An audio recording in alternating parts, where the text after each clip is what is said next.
হোয়াটা run chase! ইডেনের মাঠে ইতিহাস গড়ল পাঞ্জাব। তারা 262 রান চেস করে দিল টি-20 ক্রিকেটে, তাও আবার 8 বল বাকি থাকতে। তো আজকের ম্যাচের আগে অবধি টি-20 ইতিহাসে সব থেকে হায়েস্ট রান চেস হয়েছিল 259। তো সেই রেকর্ডটি আজকে ভেঙে গেল। ইডেনের মাঠে এগেনস্ট কেকেআর 262 চেস করে দিল পাঞ্জাব। তো তাদের এই রান চেসের মূলে তো হচ্ছে অবশ্যই জনি ব্যাস্টো সেঞ্চুরি, প্রভু সিমরানের হাফ সেঞ্চুরি, কিন্তু এদের সবার থেকে বেশি যদি আপনার কোনো প্লেয়ারের জন্য যদি গর্ববোধ হয় যে আমাদের দেশের প্লেয়ার, সেটা হচ্ছে শেশাঙ্ক। তাকে আমরা 6 নম্বর 7 নম্বর ব্যাটিং করতে দেখেছি। তিনি এই বছরে কনসিস্টেন্ট প্লেয়ার, ধারাবাহিকভাবে ভালো খেলে আসছেন। তো আজকে তাকে 4 নম্বরে নামিয়ে দেওয়া হয় এবং তিনি 28 বলে 68 রানের যে ইনিংসটি খেলেন। তো ম্যাচেতে কেকেআর যদি 1%ও থেকে থাকতো, সেই 1%টাকে 0 করার মূল প্লেয়ার হচ্ছে শেশাঙ্ক। তিনি যেভাবে খেলেছেন, এবং জনি ব্যাস্টো তো অবশ্যই। তো কেকেআর 261 রান করেও সেই রান ডিফেন্ড করতে পারলো না। আমরা যদি শুরু থেকে দেখি, শুরুতে স্যাম কারান টস জিতে বোলিং করার সিদ্ধান্ত নিয়েছিল। তো কেকেআর হয়ে চেঞ্জ ছিল, মিচেল স্টার্ককে আজকে বসানো হয়েছিল, তার নাকি ফিঙ্গার ইঞ্জুরি রয়েছে। তো সেটা হলেও সম্ভবত তাকে ড্রপ করানো হয়েছে। তো তার জায়গায় দুষ্মন্ত চামিরাকে খেলানো হয়েছিল। তো প্রথমে ব্যাটিং করে কেকেআর 261 রান করে 6 উইকেট হারিয়ে।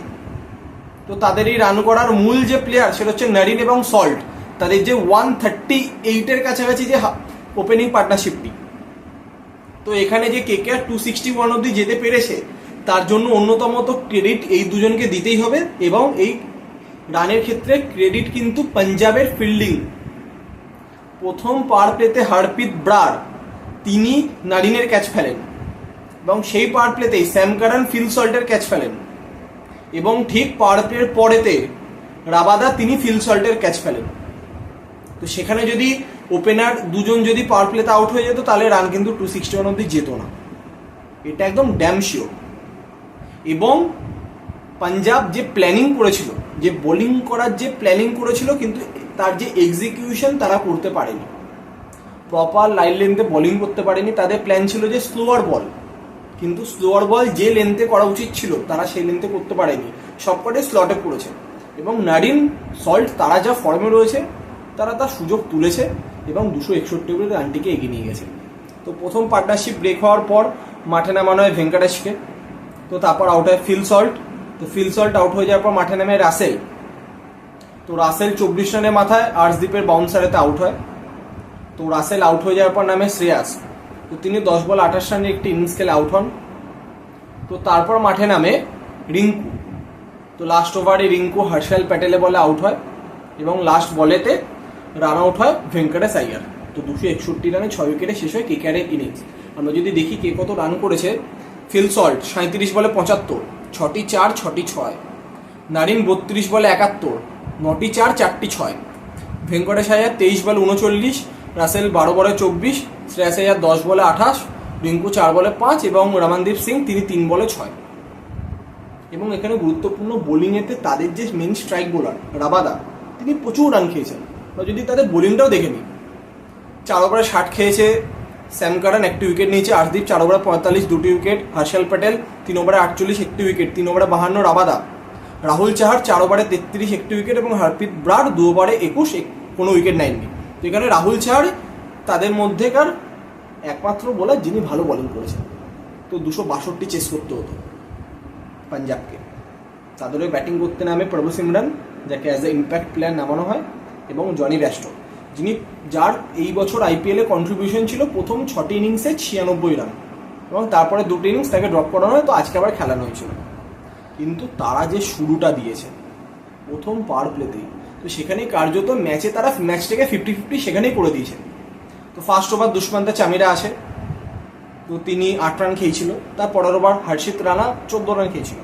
তো প্রথম 2 ওভারে স্কোর ছিল 22। তো সেই অবধি তাও ঠিক ছিল, কিন্তু তার পরের ওভার থেকেই দুষ্মন্ত চামিরাকে তারা টার্গেট করে, এবং কেকেআর আজকে as a impact player Venkatesh আইয়ারের জায়গাতে নামে অনুকূল রয়কে। যেহেতু তাদের অনেকগুলো ডানাতি ব্যাটসম্যান রয়েছে পাঞ্জাবে, তো সেই জায়গায় বাঁহাতি স্পিনার, কিন্তু তাকে রীতিমতো মেরে বাটনা বেটে দেয়। এবং শুধু তাকে বলে কেন, প্রত্যেককে প্রত্যেক বোলারকে, একমাত্র নারিনকে পারে না। নারিন 4 ওভারে একটি উইকেট নিয়েছে এবং তার ইকোনমি 6। আর একটা প্রভু সিমরন, তিনি রান আউট হয়েছেন হাফ সেঞ্চুরি করার পর। তো প্রথম পার্টনারশিপ ব্রেক হয়, প্রভু সিমরন তিনি হাফ সেঞ্চুরি করে রান আউট হন। তো তারপর নামে রুশো, তো রুশোকে আউট করেন নারিন। তারপর নামে শেশাঙ্ক, তারপর আর কোনো উইকেট পড়ে। শেশাঙ্ক 28 বলে 68 নট আউট এবং 48 বলে 108 রানে নট আউট জনি ব্যাস্টো। তিনি প্রথম 6টি ইনিংসে তার কন্ট্রিবিউশন 96, তারপর 2টি ইনিংস ড্রপ এবং আজকে তার কন্ট্রিবিউশন 108। তো অবিশ্বাস্য। পিচে সহায়তা ছিল, ফ্ল্যাট পিচ ছিল, স্ট্রেট বল আসছিল, কিন্তু তা হলেও কেকেআর কেন, যে কোনো বোলিং টিমের কাছে 261 যদি তারা যদি ডিফেন্ড করতে না পারে, সেটা খুবই লজ্জাজনক। এমন না যে প্রপার যদি ঠিকঠাকভাবে বোলিং করলে যে অপোনেন্ট ইজিলি মেরে দিত, তা নয়। প্রপার লাইন লেন্থে যেভাবে বোলিং করা দরকার, যেটা নারিন করে দেখিয়েছে বা পাঞ্জাবের হয়ে রাহুল চাহার করে দেখিয়েছে কিছুটা, কিন্তু সেটা কেউ দেখাতে পারেনি।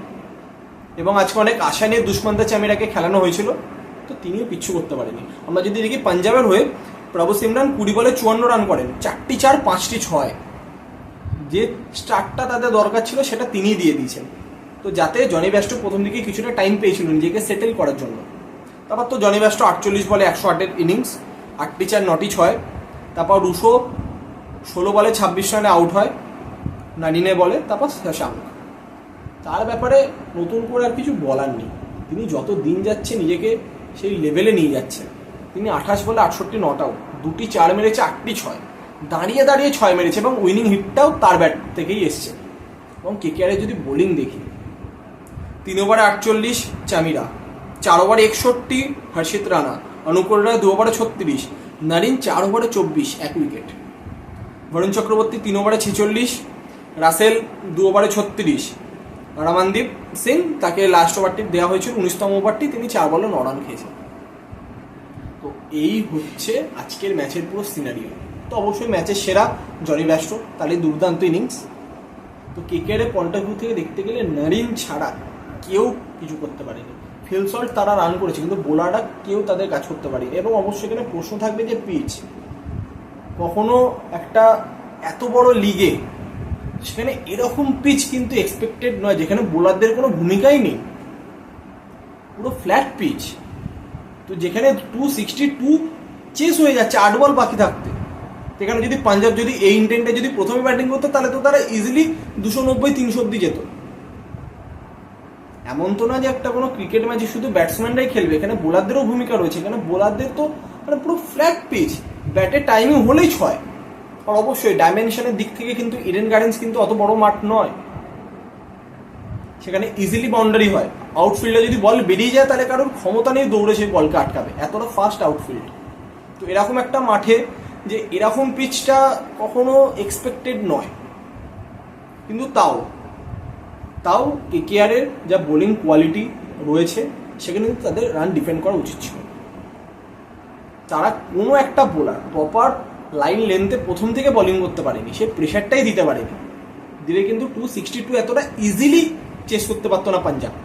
কার্যত সেকেন্ড হাফে তো একতরফা ম্যাচ হলো, ইজি উইন পাঞ্জাবের জন্য। কেকেআর ম্যাচে ছিলই না। আপনি যদি প্রথম পাওয়ার প্লে দেখেন, ম্যাচে ছিলই না প্রথম থেকেই। প্রভু সিমরন রান আউটটি হয়ে যায়, তাও তাদের কপাল ভালো ছিল। তারপর রুশো অতটা ভালো ব্যাটিং করতে পারেনি, কিন্তু নারিন একটি উইকেট তুলে দিয়েছেন। তারপর শশাঙ্ক নেমেছেন, তিনি ম্যাচ শেষ করে দিয়ে চলে গেছেন। আর সাথে তো জনি ব্যাস্টো রয়েছেই। সেখানে কেকেআর এর ভূমিকাটা কোথায়? তো সেই জায়গাতে তো তাও পাঞ্জাব এতগুলো ক্যাচ মিস করে, এত কিছু সত্ত্বেও তারা 6টি উইকেট নিতে পেরেছে। লাস্টেরটা রান আউট বাদ দিলে 5টি উইকেট, কিন্তু সেখানে কেকেআর এর কোনো ভূমিকাই নেই বোলিং এর ক্ষেত্রে। তো সেটা এত বড় টিমের ক্ষেত্রে কখনো এক্সপেক্টেড নয়। এবং এটাও মাথা রাখা উচিত আছে, যদি ফিল সল্ট এবং নারিন যদি প্রথমে আউট হয়ে যেত, তাহলে কিন্তু রানটা কিন্তু 261 অব্দি যেত না। তাহলে সেখানে আরো একটি লজ্জাজনক হার হতে চলেছিল কেকেআর এর জন্য। তারা 220 রানে বেশি ডিফেন্ড করতে গিয়ে তাদেরকে স্ট্রাগল করতে হচ্ছে এই বছরে। রাজস্থানের কাছে তারা হেরে গেছে, এগেইনস্ট আরসিবি কোনো রকমে 1 রানে ম্যাচ জিতেছে, এবং আজকে 261 করে হেরে গেল তারা। তো এখান থেকে তাদেরকে ঘুরে দাঁড়াতে গেলে, নেক্সট ম্যাচে ভালোভাবে কামব্যাক করতে গেলে নিজেদের বোলিং লাইন আপকে নিয়ে যথেষ্ট তাদেরকে কাজ করতে হবে। কারণ এইভাবে যদি ইজিলি যদি রান পেয়ে যায় অপোনেন্ট, তাহলে তো ম্যাচ জেতা খুবই মুশকিল। কারণ প্রতিদিন ফিল সল্ট, নারিন এরা প্রতি ম্যাচে রান করবে, এটা কিন্তু এক্সপেক্ট করাটা ভুল। তো সেই জায়গাতে কেকেআর অবশ্যই চাইবে এই সমস্ত কিছু ওভারকাম করে নেক্সট ম্যাচে কামব্যাক করতে। এবং পাঞ্জাব, তারা তো অবশ্যই খুশি হবে। জনি ব্যাস্টোর ফর্ম, প্রভু সিমরানের ফর্ম, শেষাঙ্ক যেভাবে ম্যাচ ফিনিশ করেছে, কিন্তু তাদের বোলিং নিয়েও কিন্তু তাদের প্রবলেম রয়েছে। 261 তাদেরকে খেতে হয়েছে। তো তারাও চাইবে নিজের ভুল ত্রুটি শুধরে পরের ম্যাচে কামব্যাক করতে এবং এই কনফিডেন্সটা যেটা আজকে তারা গেইন করলো সেটাকেও পরের ম্যাচে বজায় রাখতে। তো এই ছিল আজকের ম্যাচের মেগা ম্যাচের আপডেট। তো আগামীকাল mega Saturday double header, first match Delhi versus Mumbai, দিল্লির অরুণ জেটলি স্টেডিয়ামে। এবং রাতের ম্যাচে মুখোমুখি হচ্ছে রাজস্থান এবং লখনৌ। তো দুটি মেগা ম্যাচ। তো সেই দুটি ম্যাচে সমস্ত আপডেট নিয়ে কালকে দেখা হচ্ছে নতুন ভিডিওতে। তো আজকের মতো এতটাই, আবার দেখা হচ্ছে কালকে।